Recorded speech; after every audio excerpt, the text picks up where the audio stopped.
ಸಚಿವ ಸಂಪುಟದ ಉಪಸಮಿತಿ ಸಭೆ ಸೇರ್ತಾ ಇದೆ ದತ್ತಪೀಠ ವಿಚಾರಕ್ಕೆ ಸಂಬಂಧಪಟ್ಟಕ್ಕೆ. ಇಲ್ಲ, ಸಚಿವ ಸಂಪುಟದ ಉಪಸಮಿತಿ ಡಾಕ್ಟರ್ ಪರಮೇಶ್ವರ್ ಅವರು ಗೃಹ ಸಚಿವರ ಅವರ ಅಧ್ಯಕ್ಷತೆಯಲ್ಲಿ ಸಭೆ ಕರೆದಿದ್ದರು. ನಾವು ಹೋಗಿದ್ವಿ. ನಾವು ಭಾಳ ಸ್ಪಷ್ಟವಾಗಿ ಹೇಳಿದ್ದೀವಿ, ನಿಮಗೆ ವಿವಾದವನ್ನು ಶಾಶ್ವತವಾಗಿ ಬಗೆಹರಿಸಬೇಕು ಅಂತಂದರೆ ಕಂದಾಯದ ದಾಖಲೆ ಮತ್ತು ಮುಜರಾಯಿ ಇಲಾಖೆ ದಾಖಲೆಗಳನ್ನು ಪರಿಶೀಲನೆ ಮಾಡಿ. ದತ್ತಾತ್ರೇಯ ಪೀಠ ಮತ್ತು ಬಾಬಾ ಬಡನ್ ದರ್ಗಾ ಎರಡೂ ಬೇರೆ ಬೇರೆ, ಎರಡೂ ಒಂದೇ ಅಲ್ಲ. ಬಾಬಾ ಬಡನ್ ದರ್ಗಾ ಚಿಕ್ಕಮಗಳೂರು ತಾಲೂಕು ಜಾಗರ ಹೋಬಳಿ ನಾಗೇನಹಳ್ಳಿ ಗ್ರಾಮದ ಸರ್ವೆ ನಂಬರ್ 57ರಲ್ಲಿದೆ, ಆ್ಯಸ್ ಪರ್ ದ ರೆಕಾರ್ಡ್ಸ್. ನಾನು ಹೇಳ್ತಾರೆ ರೆಕಾರ್ಡ್ಸ್. ದತ್ತಾತ್ರೇಯ ಪೀಠ ಚಿಕ್ಕಮಗಳೂರು ತಾಲೂಕು ಜಾಗರ ಹೋಬಳಿ ಇನಾಮ್ ದತ್ತಾತ್ರೇಯ ಪೀಠ ಗ್ರಾಮದ ಸರ್ವೆ ನಂಬರ್ 195ರಲ್ಲಿದೆ. ಹಾಗಾಗಿ ಎರಡೂ ಬೇರೆ ಬೇರೆ. ಹಾಗಾಗಿ ಈ ದಾಖಲೆಗಳನ್ನು ಪರಿಶೀಲನೆ ಮಾಡಿ ಗೆಜೆಟ್ ನೋಟಿಫಿಕೇಷನ್ನು, ಕಾಲಕಾಲಕ್ಕೆ ಹೊರಡಿಸಿದಂಥ ಗೆಜೆಟ್ ನೋಟಿಫಿಕೇಷನ್ನು, ಟೆನೆಂಟ್ ಆ್ಯಕ್ಟ್ ಬಂದಾಗ ದತ್ತಾತ್ರೇಯ ದೇವರ ಹೆಸರಿನಲ್ಲಿದ್ದ ಜಮೀನು, ಬಾಬಾ ಬಡನ್ ದರ್ಗಾದ ಹೆಸರಿನಲ್ಲಿರೋ ಜಮೀನು ಎರಡೂ ಬೇರೆ ಬೇರೆನೇ ಇದೆ. ಹಾಗೆ ಎರಡನ್ನೂ ಒಂದಾಗಿ ನೋಡ್ತಿರೋದೇ ವಿವಾದಕ್ಕೆ ಮೂಲ ಕಾರಣ. ಎರಡೂ ಬೇರೆ ಬೇರೆ, ಇದು ಅದು ಬೇರೆ ಬೇರೆ. ಹಾಗಾಗಿ ಈ ದಾಖಲೆಗಳ ಆಧಾರದಲ್ಲಿ ಸಂಪೂರ್ಣವಾಗಿ ವಿವಾದವನ್ನು ಬಗೆಹರಿಸಿ ಅಂತ ನಾವು ಅವರಿಗೆ ಹೇಳಿದ್ದೇವೆ. ಇನ್ನು ಸುಪ್ರೀಂ ಕೋರ್ಟ್ನಿಗೆ ಒಂದು SLP ಬಂದಿದೆ. ಆ SLPಗೆ ಸಂಬಂಧಪಟ್ಟಂತೆ ಸರ್ಕಾರ ತನ್ನ ನಿಲುವನ್ನು ಹೇಳಬೇಕು, ತನ್ನ ಸ್ಟ್ಯಾಂಡ್ ಏನು ಅಂತ. ಕಾಲಕಾಲಕ್ಕೆ ಸರ್ಕಾರದ ನಿಲುವು ಬದಲಾಗಕ್ಕೆ ಸಾಧ್ಯ ಇಲ್ಲ. 1978ರಿಂದ ಪ್ಯಾರಾವೈಸ್ ರಿಪ್ಲೇನ ಕೇಸ್ಗಳು ಇದೇನು ಮೊದಲನೇ ಕೇಸಲ್ಲ. ದತ್ತಪೀಠದ್ದು ಸುಪ್ರೀಂ ಕೋರ್ಟಿಗೆ ಬಂದಿರೋದು ಮೊದಲನೇ ಕೇಸಲ್ಲ. ಅದು ಜಿಲ್ಲಾ ನ್ಯಾಯಾಲಯದಿಂದ ಹಿಡಿದು ಹೈಕೋರ್ಟಿಂದ ಹಿಡಿದು ಸುಪ್ರೀಂ ಕೋರ್ಟ್ವರೆಗೂ ಈಗಾಗಲೇ 20ಕ್ಕೂ ಹೆಚ್ಚು ಮೊಕದ್ದಮೆಗಳು ಬಂದಿದ್ದಾವೆ. ಆಯಾ ಮೊಕದ್ದಮೆಗಳಲ್ಲಿ ಏನೇನು ನೀವು ಸಬ್ಮಿಟ್ ಮಾಡಿದ್ದೀರಿ ಅದನ್ನು ಕ್ರೋಢೀಕರಿಸಿಯೇ ನೀವು ಇಲ್ಲಿಗೆ ಕೊಡಬೇಕಾಗತ್ತೆ. ಅದನ್ನು ಬಿಟ್ಟು ಕೊಡಲಿಕ್ಕಾಗಲ್ಲ ಅಂತ ನಾವು ಹೇಳಿದ್ದೀವಿ. ಅದು ಬಿಟ್ಟು ಕೊಟ್ಟರೆ ಕೇಸ್ ನಿಲ್ಲಲ್ಲ. 4 ದಿನ ಜಾಸ್ತಿ ನಡೀಬೋದು, ಆದರೆ ಕೇಸ್ ನಿಲ್ಲಕ್ಕೆ ಸಾಧ್ಯ ಇಲ್ಲ. ಅದನ್ನು ನಾವು ಅವ್ರಿಗೆ ಗಮನಕ್ಕೆ ತಂದಿದ್ದೇವೆ. ನನಗೆ ಇವರ ತುಷ್ಟೀಕರಣ ನೀತಿ ಅನುಮಾನವನ್ನು ಹುಟ್ಟಿಸುತ್ತೆ. ಯಾವಾಗಲೂ ಇವರು ತುಷ್ಟೀಕರಣ ನೀತಿಯನ್ನೇ ಅನುಸರಿಸ್ತಾ ಬಂದಿದ್ದಾರೆ. ಇಷ್ಟರ ಮೇಲೂ ಕೂಡ ಅನ್ಯಾಯ ಮಾಡಿದ್ರೆ ವ್ಯತಿರಿಕ್ತವಾಗಿ ಕೊಟ್ಟರೆ ಅದು ಕೋರ್ಟಲ್ಲಿ ನಿಲ್ಲಲ್ಲ. 20 ಕೇಸ್ ಗೆದ್ದಿದ್ದೀವಿ, 21ನೇ ಕೇಸು ಗೆಲ್ತೀವಿ, ವಿಶ್ವಾಸ ಇದೆ. ಸರ್, ಉದಯಗಿರಿ ಕೇಸ್ ಸಂಬಂಧಪಟ್ಟಂಗೆ ಸಾಕಷ್ಟು ಜನ ಒಬ್ಬ ಎಸ್ಕೇಪ್ ಆಗಿದ್ದಾನೆ. ಯಾರು ಮೌಲ್ವಿ ಮಿಸ್ಟರ್ ಲಕ್ಷ್ಮಣ್ KPCC ವಕ್ತಾರ ಆತನ ಆರೋಪ ಮಾಡ್ದ. RSSನವ್ರು ವೇಷ ಬದಲಾಯಿಸ್ಕೊಂಡು ಬಂದಿದ್ದಾರೆ, ನಮ್ಗೆ ಇನ್ಫಾರ್ಮೇಷನ್ ಬಂದಿದೆ ಅಂತ ಹೇಳ್ದ. ಸಾರ್ವಜನಿಕ ಕ್ಷಮೆಯಾಚನೆ ಮಾಡೋ, ನಿನಗೆ ಸಾರ್ವಜನಿಕ ಬದ್ಧತೆ ಇದ್ದರೆ, ಸಾರ್ವಜನಿಕ ಮೌಲ್ಯಗಳಿದ್ದರೆ, ನೈತಿಕತೆ ಇದ್ದರೆ, ಆರೋಪ ಮಾಡಿದ್ದಕ್ಕೆ, ಒಂದು ದೇಶಭಕ್ತ ಸಂಘಟನೆ ಮೇಲೆ ಆರೋಪ ಮಾಡಿದ್ದ ಕಾರಣಕ್ಕೆ ಸಾರ್ವಜನಿಕ ಕ್ಷಮೆಯಾಚನೆ ಮಾಡಬೇಕು.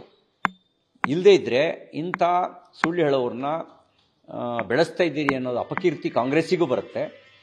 ಅವ್ರನ್ನ ವಜಾ ಮಾಡಿ, ಅವ್ರು ಕ್ಷಮೆಯಾಚನೆ ಮಾಡದೇ ಇದ್ದರೆ ಅವ್ರನ್ನ ವಜಾ ಮಾಡಿ ಅಂತ ನಾನು ಆಗ್ರಹಿಸ್ತೇನೆ. ಮತ್ತು ಪ್ರಿಯಾಂಕ್ ಖರ್ಗೆ ಅವರೇ, ನೀವು ಒಂದು ಏನದು ಲೈವ್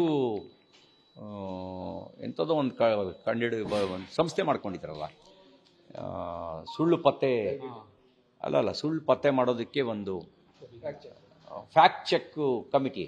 ನಿಮ್ಮ ಫ್ಯಾಕ್ಟ್ ಚೆಕ್ ಕಮಿಟಿ ಬದುಕಿದೆಯೋ ಸತ್ತಿದೆಯೋ? ನಿಮ್ಮ KPCC ವಕ್ತಾರ ಹೇಳಿದ ಸ್ಟೇಟ್ಮೆಂಟ್ನಲ್ಲಿ ಫ್ಯಾಕ್ಟ್ಸ್ ಎಷ್ಟು, ಸುಳ್ಳು ಎಷ್ಟು ನೀವು ರಿಪೋರ್ಟ್ ಮಾಡಿ, ಸೋಮೋಟೋ ಕೇಸ್ ರಿಜಿಸ್ಟರ್ ಮಾಡಿ. ಯಾಕೆಂದರೆ ಸುಳ್ಳು ಆರೋಪ ಮಾಡಿದ ಕಾರಣಕ್ಕೆ ತಪ್ಪು ದಾರಿಗೆ, ಇಡೀ ತನಿಖೆಯ ದಿಕ್ಕನ್ನೇ ತಪ್ಪು ದಾರಿಗೆ ಎಳೆಯೋ ಪ್ರಯತ್ನ ಮಾಡಿದ್ದಕ್ಕೆ ಅವ್ರ ಮೇಲೆ ಕ್ರಮ ಆಗಬೇಕು, ಕೇಸ್ ರಿಜಿಸ್ಟರ್ ಮಾಡಬೇಕು. ಮತ್ತು ಮಿಸ್ಟರ್ ಲಕ್ಷ್ಮಣ್, ಈಗ ಯಾರ್ಯಾರು ಅರೆಸ್ಟ್ ಆಗಿದ್ದಾರಲ್ಲ, they are not RSS swayam ಸೇವಕಾಸ್. ಅವ್ರು ಯಾರು RSS ಸ್ವಯಂ ಸೇವಕರಲ್ಲ. ಆ ಮೌಲ್ವಿ ಇರ್ಬೋದು, ಇವರಿರ್ಬೋದು, ಯಾರು ಸ್ವಯಂ ಸೇವಕರಲ್ಲ. ನಾವು ಯೋಚನೆ ಮಾಡಬೇಕಾಗಿರೋದು, ಯಾಕೆ ಕೆರಳ್ತಾರೆ ಅಂದರೆ, ಇವರಿಗೆ ಆ ರೀತಿಯ ಕಲ್ಲಲ್ಲಿ ಹೊಡೆಯುವ, ಬೆಂಕಿ ಹಾಕುವ ಶಿಕ್ಷಣವನ್ನೇ ಮದ್ರಸಾಗಳಲ್ಲಿ ಕೊಡ್ತಾರಾ? ಎಲ್ಲಿಂದ ಶಿಕ್ಷಣ ಸಿಗುತ್ತೆ ಇವರಿಗೆ? DJ ಹಳ್ಳಿ, KJ ಹಳ್ಳಿಲಿ ಮಾಡಿದ್ದನ್ನು, ಹುಬ್ಳಿಲಿ ಮಾಡಿದ್ದನ್ನು ಉದಯಗಿರಿಲೂ ಮಾಡಬೇಕು. ಒಂದೊಂದು ಸಣ್ಣ ಸಣ್ಣ ಘಟನೆಗಳನ್ನು ನೆಪವಾಗಿ ಇಟ್ಕೊಂಡು ಮಾಡಬೇಕು ಅಂತ ಯಾಕೆ ಅನಿಸುತ್ತೆ ಅಂದರೆ, ಅವರ ಟ್ರೈನಿಂಗೇ ಹಂಗಿದೆ ಅಂತ ನನಗೆ ಅನುಮಾನ ಇದೆ. ಜನಸಂಖ್ಯೆ ಕಡಿಮೆ ಇದ್ದಾಗ ಕಲ್ಲು ಹೊಡೆಯೋದು, ಬೆಂಕಿ ಹಾಕೋದು, ಜನಸಂಖ್ಯೆ ಜಾಸ್ತಿ ಇದ್ದಾಗ ಜೀವಂತವಾಗಿ ಕೊಲ್ಲೋದು, ಬಾಂಬ್ ಹಾಕೋದು, ಇದೇ ಟ್ರೈನಿಂಗ್ ಕೊಡ್ತಾರೆ ಅಂತ ಅನಿಸುತ್ತೆ. ಎಲ್ಲ ಅನ್ಯಮತೀಯರೆಲ್ಲ ಖಾಲಿಯಾದ ನಂತರ ತಮಗೆ ತಾವೇ ಹೊಡ್ಕೊಳ್ಳೋದು, ತಾವೇ ತಮಗೆ ಬಾಂಬ್ ಹಾಕೋದು. ಇದೇ ಅವರ ಮನಸ್ಥಿತಿ ಅನ್ನೋದನ್ನು ಎತ್ತಿ ತೋರಿಸುತ್ತೆ. ಅದು ಜಾಗತಿಕ ಘಟನೆಗಳನ್ನು ಉದಾಹರಣೆನೂ ಕೊಡ್ಬೋದು, ದೇಶದಲ್ಲಿ ನಡೆಯೋ ಘಟನೆಗಳನ್ನು ಉದಾಹರಣೆ ಕೊಡ್ಬೋದು. ಇಂಟಾಲರೆನ್ಸು ಇರುವ ಕಾರಣಕ್ಕೇನೆ ಇವೆಲ್ಲ ಆಗ್ತವೆ. ಟಾಲರೆನ್ಸ್ ಇಲ್ಲದೆ ಇರೋದು, ಇಂಟಾಲರೆನ್ಸ್ ಕಾರಣಕ್ಕೆ ಇವೆಲ್ಲ ಆಗ್ತವೆ. ಸರ್, ಈಗ ಮುಖ್ಯಮಂತ್ರಿ ಬದಲಾವಣೆ ಬಗ್ಗೆ ಚರ್ಚೆ ನಡೀತಾ ಇದೆ. ಇವತ್ತು ಎನ್ ಬಿ ಪಾಟೀಲ್ ಅವರು ಹೇಳಿದ್ದಾರೆ, ದೇವರಾಜ ಅರಸು ಅವರ ದಾಖಲೆಯನ್ನು ಸಿದ್ದರಾಮಯ್ಯ ಅವರು ಮುರಿಬೇಕು, ಇನ್ನು 5 ವರ್ಷ ಅಲ್ಲ, ಇನ್ನು 10 ವರ್ಷನೂ ಕೂಡ ಅವರೇ CM ಆಗಿರ್ತಾರೆ. ನೋಡಿ, ಅವ್ರ ಪಾರ್ಟಿ ವಿಚಾರ, ನಾನು ಅದಕ್ಕೆ ಕಾಮೆಂಟ್ಸ್ ಮಾಡೋಕ್ಕೆ ಹೋಗಲ್ಲ. 10 ವರ್ಷ ಇರ್ತಾರೋ 20 ವರ್ಷ ಇರ್ತಾರೋ ನಾವು ಯಾರು ಪ್ರಶ್ನೆ ಎತ್ತಾ ಇಲ್ಲ. ಎತ್ತುತ್ತಾ ಇರೋದೇ ಅವ್ರ ಪಾರ್ಟಿ ಒಳಗೆ. ಇವತ್ತು ರಾಜೀನಾಮೆ, ನಾಳೆ ರಾಜೀನಾಮೆ, ನಾನು ಮುಖ್ಯಮಂತ್ರಿ ಅಂತೇಳಿ ಮುಖ್ಯಮಂತ್ರಿಗೆ ಕುರ್ಚಿಯಲ್ಲಿ ಕೂತ್ಕೊಂಡು ಕಾಂಪಿಟೇಷನ್ ನಡೆಸ್ತಿರೋದೇ ಅವ್ರ ಪಾರ್ಟಿಯವರು. ಮುಖ್ಯಮಂತ್ರಿ ಇರೋ ಸಭೆಯಲ್ಲಿ ಮುಂದಿನ ಮುಖ್ಯಮಂತ್ರಿ ಅಂತ ಘೋಷಣೆ ಕೂಗಿಸಿ ಹಾಲಿ ಮುಖ್ಯಮಂತ್ರಿಗೆ ಅಪಮಾನ ಮಾಡ್ತಿರುವ ಕೆಲಸನೂ ಅವ್ರ ಪಾರ್ಟಿಯವರೇ ಮಾಡ್ತಿರೋದು. ಅದು ಒಂದಂತೂ ನಿಜ, ದಾಖಲೆ ದೇವರಾಜ ಅರಸು ದಾಖಲೆ ಮುರಿತಾರೋ ಬಿಡ್ತಾರೋ ನಂಗೆ ಗೊತ್ತಿಲ್ಲ. ಭ್ರಷ್ಟಾಚಾರದಲ್ಲಂತೂ ಈ ಸರ್ಕಾರ ದಾಖಲೆ ಮಾಡಿದೆ, ಬೆಲೆ ಏರಿಕೆಯಲ್ಲಿ ದಾಖಲೆ ಮಾಡಿದೆ. 16 ವಿವಿಧ ಬಗೆಯ ಅಗತ್ಯ ವಸ್ತುಗಳ ಬೆಲೆ ಏರಿಕೆಯನ್ನು ಮಾಡಿದ್ದಾರೆ. ಸ್ಟಾಂಪ್ ಡ್ಯೂಟಿಯಿಂದ ಮೊದಲುಗೊಂಡು, ಎಲೆಕ್ಟ್ರಿಸಿಟಿಯಿಂದ ಮೊದಲುಗೊಂಡು, ಬಸ್ ದರದಿಂದ ಮೊದಲುಗೊಂಡು, ನೀರಿನ ದರ ಏರಿಕೆಯಿಂದ ಮೊದಲುಗೊಂಡು, ಹಾಲಿನ ದರ ಏರಿಕೆಯಿಂದ ಮೊದಲುಗೊಂಡು 16 ವಿವಿಧ ಬಗೆಯ ದರಗಳ ಏರಿಕೆಯನ್ನು ಈ ಸರ್ಕಾರ ಬಂದ ಮೇಲೆ ಮಾಡಿದ್ದಾರೆ. ಇದು ಬೆಲೆ ಏರಿಕೆಯಲ್ಲಿ ಮಾಡಿರುವ ಒಂದು ದಾಖಲೆ. ಭ್ರಷ್ಟಾಚಾರದಲ್ಲಿ ಒಂದು ದಾಖಲೆ. ಬೆಂಗಳೂರಿನಲ್ಲಿ ಯಾರೂ ಪ್ಲಾನ್ ಸ್ಯಾಂಕ್ಷನಿಗೆ ಅಡಿಗೆ ₹100 ಕೊಡಬೇಕಾದ ಪರಿಸ್ಥಿತಿ ಬಂದಿರಲಿಲ್ಲ. ಈ ಕಾಂಗ್ರೆಸ್ ಸರ್ಕಾರ ಈಗ ಸಿದ್ದರಾಮಯ್ಯನವ್ರ ನೇತೃತ್ವದಲ್ಲಿ 2ನೇ ಬಾರಿ ಬಂದ ಮೇಲೆ ಅಡಿಗೆ ₹100 ಪ್ಲಾನ್ ಸ್ಯಾಂಕ್ಷನಿಗೆ ಕೊಡಬೇಕು. ₹100 ಶಾಪ ಆಗ್ತಾ ಇದ್ದಾರೆ ಜನ.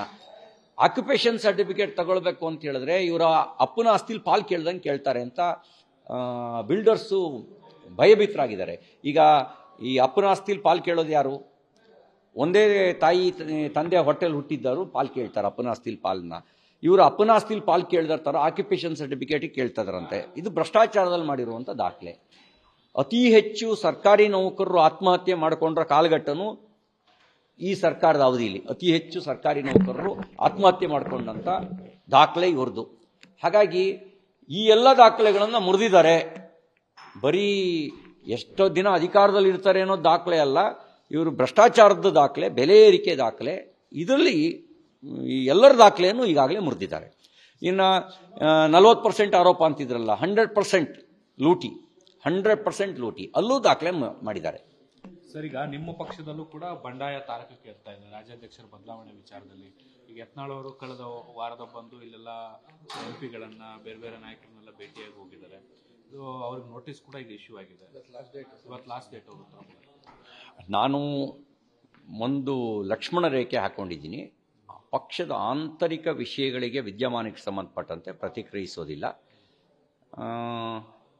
ಎಲ್ಲವೂ ಕೂಡ ಕಾಲ ನಿರ್ಣಯ ಮಾಡುತ್ತೆ, ಅಷ್ಟೇ ಹೇಳಬಲ್ಲೆ. ನ್ಯೂಸ್ ಫಸ್ಟ್, ನಿರ್ಭೀತಿಯಿಂದ ನಿಮ್ಮ ಪರವಾಗಿ.